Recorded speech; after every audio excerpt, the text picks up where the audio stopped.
Merhabalar, hoş geldiniz. Uzun süredir bahsettiğimiz bir çalışma var, bağ kesme çalışması. Onunla ilgili bilgi vereceğim. Aldığım notlar burada arkadaşlar, buradan okuyacağım. Çünkü insan anlatırken oluyor, unutuyorsunuz arada bir şeyler. Sonra da kafada soru işaretleri kalabiliyor. Bakın burada her şeyi çok net anlatacağım.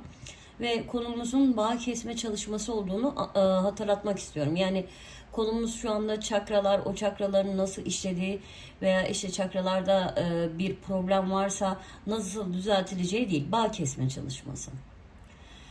Yine de anlatırken anlamayan, işte kafasında yarım kalan bir şeyler kalan arkadaşlarımız olabilir.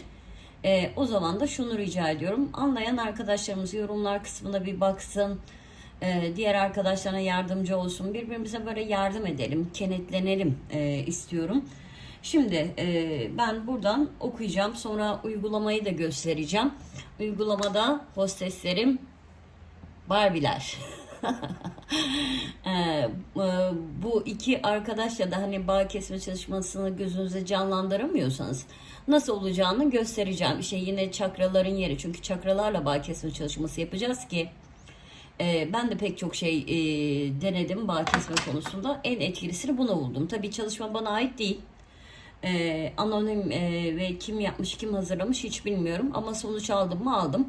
Sonuç almadığım herhangi bir şeyi de zaten kanalımda paylaşmıyorum. Şimdi şöyle başlıyor. Tabii ki dikkat, kök çakranızı başkaları kullanıyor olabilir. Enerji çalışmaları içinde ve spiritüel öğretiler içinde yer alan insanlar. Günümüze büyük bir tehlike altındalar. Çünkü çeşitli enerji alışverişine girdiği eril veya dişil enerjiler tarafından kök çakraları kapatılarak o kişiye bağımlı hale getirilmekte ve enerjetik olarak sömürülmektedirler. Şimdi burada sadece tabii ki kök çakra ve biraz ikinci çakradan bahsediyor ama arkadaşlar işte iletişime girdiğiniz eril veya dişil enerjiler her çakranıza saldırıyor olabilir. Bunu üçüncü göz ve tepe çakrayı ayrı tutuyorum. Onların işlevi çok farklı. Ama 1, 2, 3, 4, 5. çakralarda birileriyle muhakkak özellikle arada duygusal bir muhabbet geçtiyse bir bağlanma olabiliyor. Duygusal derken iyi veya kötü duygular, nefret, öfke, kızgınlık, sevgi, aşk her şey olabilir. Acıma, şefkat, merhamet, yani kim insan da biliyorsunuz şefkatinizden, merhametinizden beslenir. Bunu anlatıyorum ama bunun bütün çakraları ilgilendirdiğini bilin. Birçok kişi bunun farkında değildir. Kişiler enerji ihtiyacını dünya anadan karşılamakla yükümlüdür. Ama bu ihtiyacını ne yapıyor bazı insanlar? Enerjisi yüksek olan, belki enerji çalışmaları yapan insanlar üzerinden sağlıyorlar. Veya kaçak şifacı dediğimiz insan tiplerinden. Kaçak şifacılarda kimlerdir böyle? Kendini sevmeyen, başka insanlara hep yardım etmek isteyen böyle aşırı merhametli insan tipleri vardır. Onlardan alırlar. Ve belli bir zaman sonra kişiyi köle haline getirirler. Bu bir çeşit enerji saldırısıdır. Bunu nasıl anlayabilirsiniz? Aşağıdakilerden büyük çoğunluğu sizde varsa, şimdi okuyorum. Bunlardan büyük çoğunluğunu sizde olduğunu hissediyorsanız, o zaman kesinlikle bir enerji saldırısı altındasınız. Ruhunuzun eşini bulmuş gibi hissediyorsanız, onu düşünüyorsanız ve düşünmekten kendinizi alamıyorsanız, sürekli mutsuzsanız, sinirliyseniz, gerginseniz, kendinizi kötü ve yorgun hissediyorsunuz. Yaptığınız bütün enerji yükseltme çalışmalarına rağmen yorgunsanız, sürekli kabuslar görmeye başladıysanız, sürekli bu kişiyi rüyalarınıza görüyorsanız veya aklınıza geliyorsa, sanki biri sizi izliyor, size dokunuyormuş gibi hissediyorsanız, bu çok ileri bir nokta. Sürekli o kişinin küçücük isteklerini yerine getirmek için kendinizi zorunlu hissediyorsanız, çevresinde bu insan sürekli kadınlar veya erkekler varsa ve her ilişkisi kısa sürelerle oluyorsa, bazı ilişkileri bitmemiş ve hala başka tanımlamalarla dostluk, arkadaşlık sürüyorsa, her hareketi ve sözü sizi mutluluktan havaya uçuruyorsa, sürekli onu görmek istiyorsanız, ona yakın olma ve görme isteği çıldırtıcı bir ihtiyaç düzeyindeyse, bunları yazın hangileri bende var. Yanına gittiğinizde bu onu çok görme isteği kaybolup kişiyi normal ve sıradan görüyorsanız, bu şöyle de olabilir. Yanına gitme imkanınız yoksa bazen işte onu çok çıldırtıcı bir şekilde görmek istiyorsanız Ama bazen de hiç ona karşı bir isteğiniz yoksa, çok sıradan bir insan gibi geliyorsa size, bu kişi size hiçbir şekilde uymamakla birlikte neden işte ona değer verdiğinize dair bir cevap bulamıyorsanız, zihninize günün belli saatlerinde o kişiyle ilgili cinsel görüntüler geliyorsa ve peşinden onu arzulamaya başlıyorsanız, sürekli dikkat dağınıklığı yaşamaya başladıysanız, o kişi öz saygınızı zedeleyecek davranışlar yapmasına rağmen sürekli onu affediyorsanız, işte bu öz saygınızı zedeleyecek davranışlar hakaret, aşağılama, saygısızlık, aldatma olabilir. Bu tür davranışlarını görmezden gelmeye başladıysanız, çevrenize olumsuz ve sizi duygusal olarak incitecek olaylar artmaya başladıysa, kendinizi içinizde bir yerlerde hapsedilmiş gibi hissediyorsanız, maddi kayıplarınız varsa, kendi yaşamsal ihtiyaçlarınızdan önce o kişinin abuk subuk isteklerini, ihtiyaçlarını gidermeye çalışıyorsanız, iş hayatınız, aile yaşantınızda olumsuzluklar ortaya çıkmaya başladıysa, sadece ve sadece onunla bir yere gidip inziva hayatı yaşamayı hayal ediyorsanız, madde bağımlıları gibi sadece bir tek onun hayaliyle yaşıyorsanız, çeşitli kereler bu insandan uzaklaşmaya kalktıysanız ama her seferinde ona geri döndüyseniz, o kişiyle kavga ediyorsanız ve mutsuzsanız bile onunla aranızda bulunan ilişkiyi devam ettirmek için uğraşıyorsanız, çevrenizdeki insanlardan bu kişiyle ilgili uyarılar geliyorsa ve bu uyarıları aldırış etmeyip üstelik uyaranlardan uzaklaşmaya başlıyorsanız, bilin ki çakralarınıza bu kişi tarafından işlem yapılmıştır ve kullanılmaktasınız. Bu işlem nasıl yapılıyor? Bunu anlatalım. Bir şekilde bağlandığınız kişi çakra enerjilerinizi kendine bağlayarak sürekli sizden kendine enerji aktarımı yapar. Özellikle Reiki çalışmaları yapan kişilerde ve erkekler arasında bu teknik çok yaygın kullanımdadır. Arkadaşlar, kişi bunu bilinçli de yapabilir, bilinçsiz de yapabilir. Yani çok erken farkında olmadan öğrenmiş olabilir. Kök çakrası bağlanan, kapatılan kişinin hayat ile ilgili bağları kesilmeye başlar. Dünyaya tutulması zorlaşır. Enerjiyi çeken kişi kurbanı ile belirli aralıklarda yakın temas içine girebilir. Bu olmasa bile enerjisi çalınan kişi karşı tarafı aşırı arzulayabilir. Çünkü bu ilişkiler esnasında karşı taraf özellikle rahim bölgenize enerji çengelleri bırakır. Dolayısıyla ikinci çakranızdan da beslenmeye başlar. Fakat bu normal hayatta iki birbirini seven insanın düzeyindekilerle iki birbirini seven insan düzeyindeki gibi değil, ara sıra gerçekleşir. Amaç kişinin kök çakra enerjisini emmeyi sürekli hale getirmek ve ikinci çakranın enerjisini de kullanmak içindir. Yani kısaca kişi enerjitik olarak saldırıya uğramış durumdadır ve bu saldırı süreklidir. Kişi kendini kurtaramaz, duygusal yaşamı kaos içindedir, mutsuzdur, huzursuzdur, dünyevi yaşamında başarısızlığa uğramaya başlar. Daha önce kolaylıkla baş edebildiği durumlarla başa çıkamaz hale gelir. Kendi üstündeki bireysel kontrolünü kaybeder, bir çeşit majör depresyona doğru sürüklenir. Bu kök çakradan enerji çalma işlemi uzun zaman devam ederse kişi ne doğru ne yanlış ayırt edemez hale gelir, davranışlarına ve sözlerine tutarsızlıklar başlar, daha ileri durumlarda akıl sağlığını kaybeder. Bunu anlamanın ve bu durumdan çıkmanın yolu var mı? Evet, var. Aşağıda belirtilen enerji çalışmasını yaptıktan sonra o kişiye karşı düşünce ve duygularınızda değişim olursa, o kişiye karşı objektif bakış açısı geliştirmeye başlarsanız, bilin ki bu tür bir saldırı size yapılmış ve hala bu çalışma devam etmektedir. Şimdi biraz konuşalım. Özellikle bir tarafınız bu çalışmayı yapmak istemiyorsa tabii ki bu karşı taraftan gelen etkidir. Bitti bağlantı. Bakın, ben bu çalışmayı hayatımda tanıdığım herkes için yaptım. Yani hani duygusal bir şey hissettiğim insanlar değil, yaşamıma girmiş her insan için yaptım. Onlar kısa sürdü ama işte uzun süreli ilişkim olan kişilerle 2-3 gün yapmanız gerekiyor. Şimdi bunu aşk için yapacaksanız, hani birine bağlıysanız o zaman da 2-3 gün boyunca tekrarlanması lazım. Bu çok önemli bir unsur. Şimdi burada sorular gelecektir. İşte bağ kesimi çalışması yaparsak aramızdaki bağ kopar mı? Bunları yaşıyorsanız ve kafanızda böyle bir soru işareti varsa bence durumunuz çok vahim. Gerçekten çok vahim. Yani karşınızdaki insan sizi olabildiğince hortumluyor. Siz hala bağınız kopar diye endişeleniyorsanız çok ciddi terapi almalısınız. Benim bakış açım bu. Ben bunu eşimle de yaptım. Devamlı da yapıyorum. Boşanmadık arkadaşlar. Bir şey olmadı. Hatta ilişkiyi tazeliyor açıkçası. Sadece çocuklarımla yapmamıştım. Ama 2 tane ergen çocuğum var.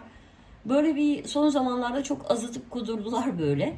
Onlarla da yaptım. Aradaki enerji temizlensin diye. Çok daha yine düzeldi aramızdaki ilişki. Çünkü arada kirli bir bağlantı oluşuyor. Şöyle örnek verelim. İşte şu an aklınızdaki kişi, her kimse, o bir buzdolabı, siz de bir buzdolabısınız. Yan yana duruyorsunuz. Onun prizi bozulmuş olsun. Tamirci çağırmak yerine üşeniyor. Ne yapıyor? Sizden kendi prizinizi ona bir süreliğine vermenizi rica ediyor. Veriyorsunuz. O şimdi sizin prizi kullanıp gayet iyi durumda idare ederken ne oluyor? Sizin içinizdeki yiyecekler çürümeye başlıyor. Aklınız başınıza gelip o prizi alsanız bile içinizdeki her şey kokuştu zaten. Ne yapacaksınız? İşte böyle bir durum yaşarsınız. Yani tabii ki insan enerji sistemine yenilenir ama o insanın sizden enerji çalması size ne tür hasarlar veriyor bilemezsiniz.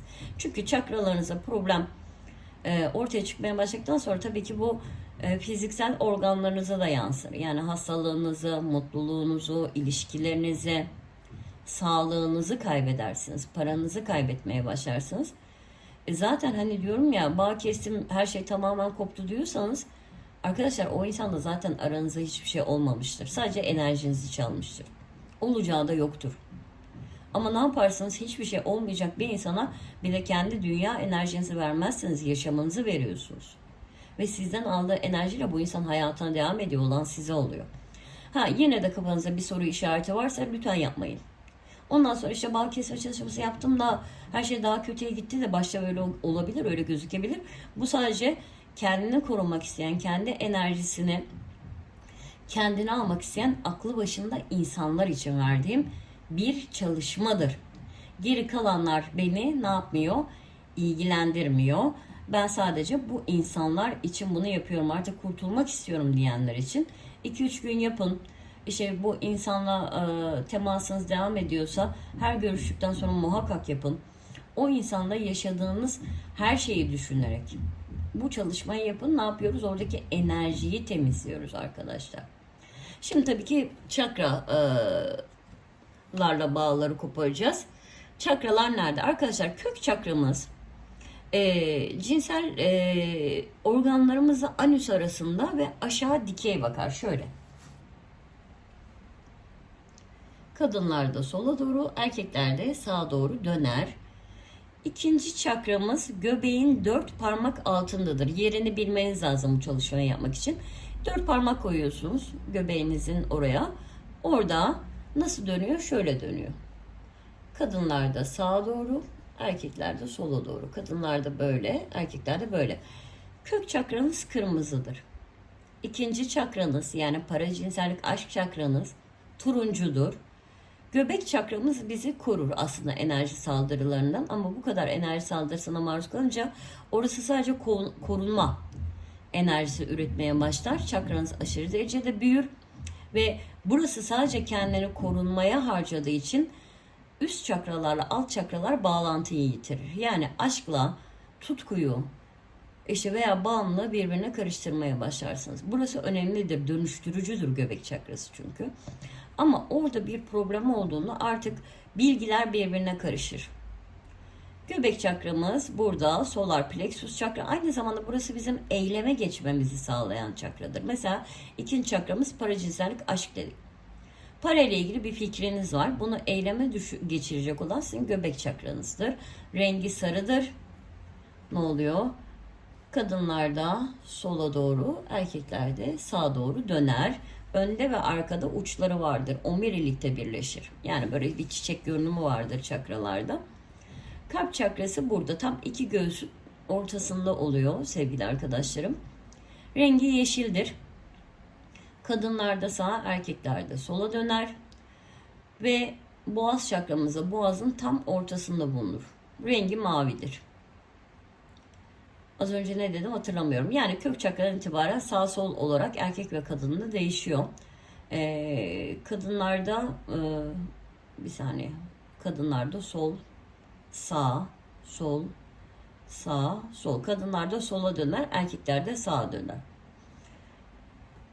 Ve üçüncü göz çakrası buradadır.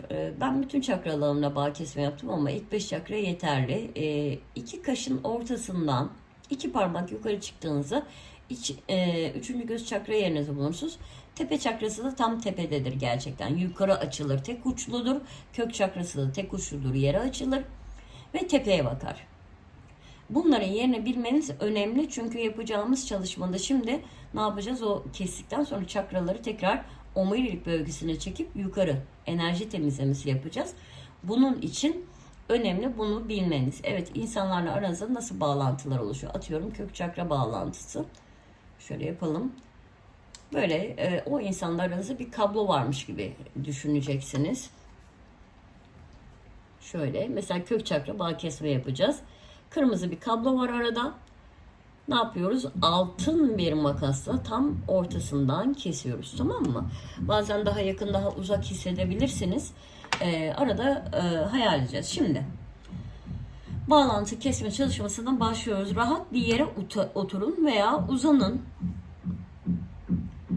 Bu insanın tam karşınızdaymış gibi hayal edin. Bu kişiyle kendiniz arasında çakralarınızın birbiriyle ışın demeti gibi bağlantılar olduğunu düşünün. Yani aranızda kablo bağlantıları varmış gibi düşünün. Önce kök çakrayla başlayın.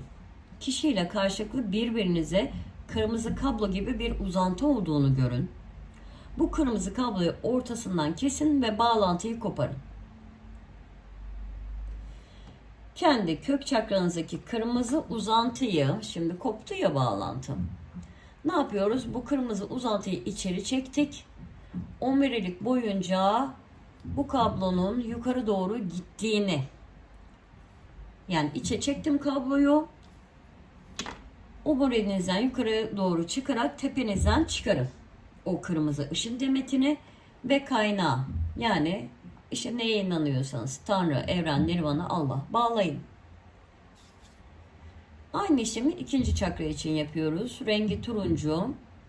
Yine ne yaptık? Bağlantıyı kestik. Göbeğimizin altından o kabloyu içeri çektik. Omuriliğimize kadar. Omurilikten yukarı doğru çıkıyor. Ve başınızın üstünden ne yapıyor? Tekrar yaratıcıya bağlanıyor.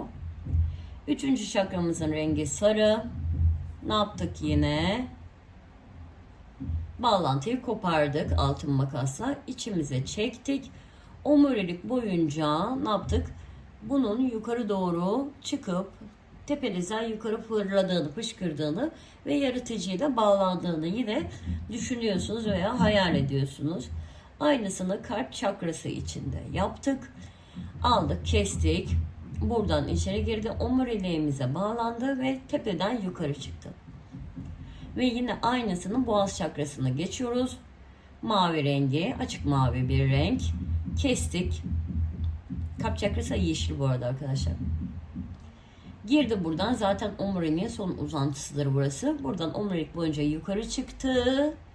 Ve yine kaynağa bağlandı. Bunların zaten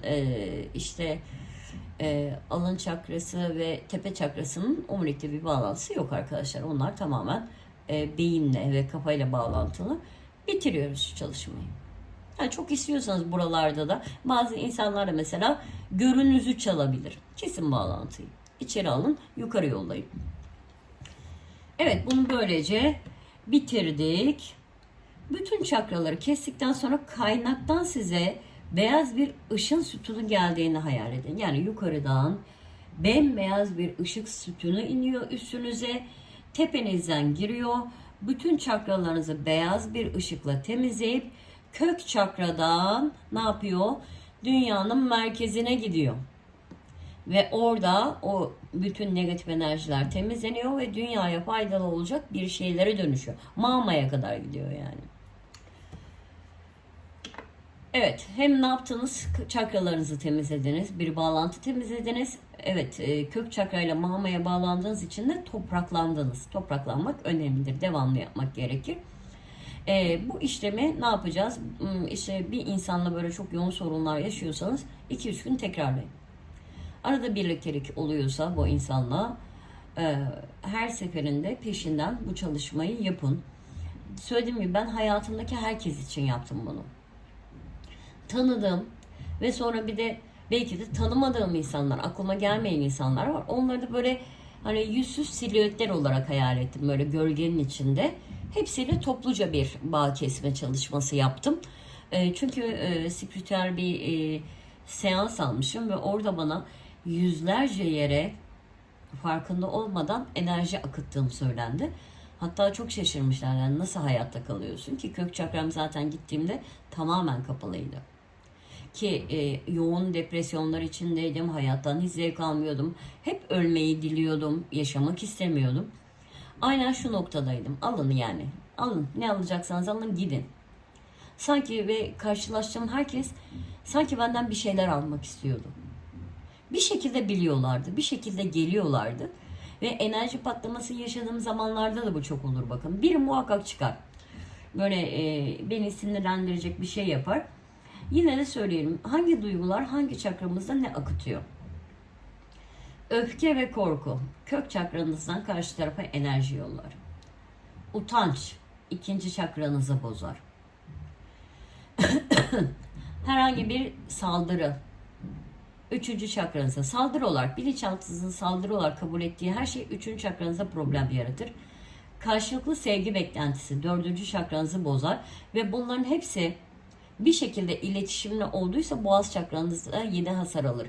Yani boğaz çakramız çünkü iletişimden sorumlu ve bir insan sizi korkutuyorsa, işte aynı zamanda öfkelendiriyorsa, kızdırıyorsa, bu tabii ki sözlü olabilir veya yaptığı eylemle olabilir.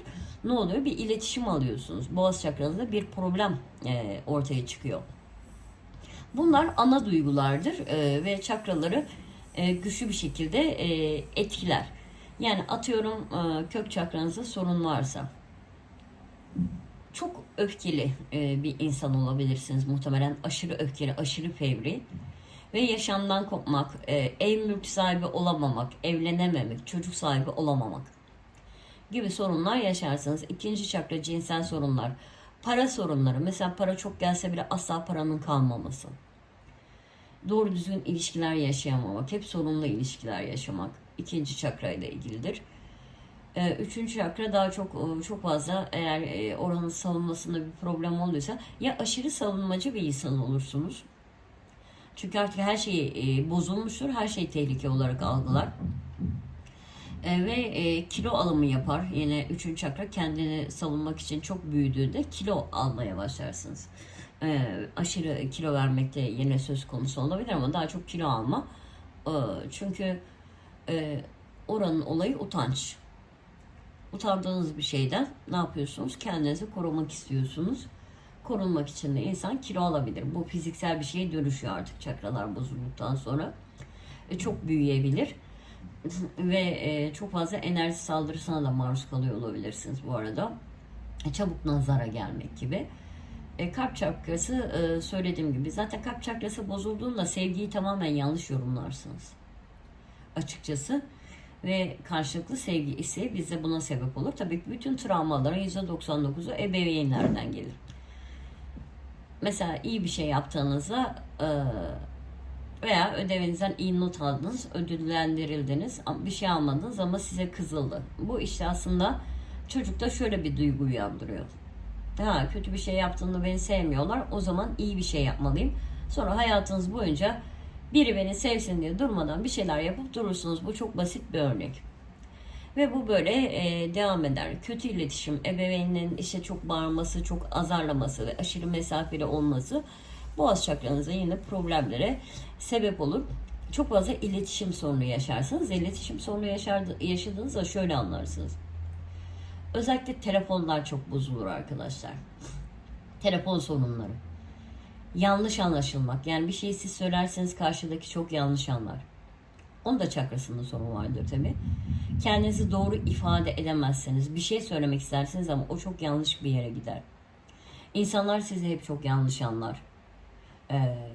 Yani sonuçta doğru iletişim kuramazsınız. Çoğu zaman bunu fark etmezseniz bile. Beni kimse anlamıyor dersiniz. Aslında farkında olmadan kendinizi çok yanlış ifade ediyorsunuz.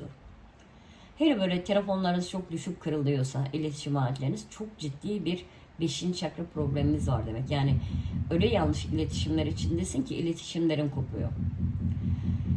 Bahsetmiştim geçen gün mesela benim telefonlarım çok bozulur.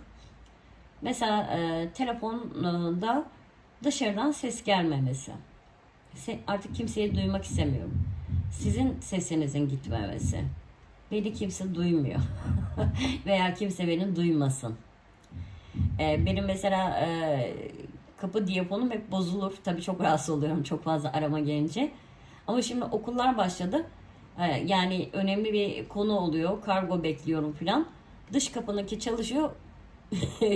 Daire kapımınki çalışmıyor. Yani emin olun her yerde kendini gösterir. İletişimle ilgili sorunlar. Hayatınıza daha geniş bir perspektifte bakın.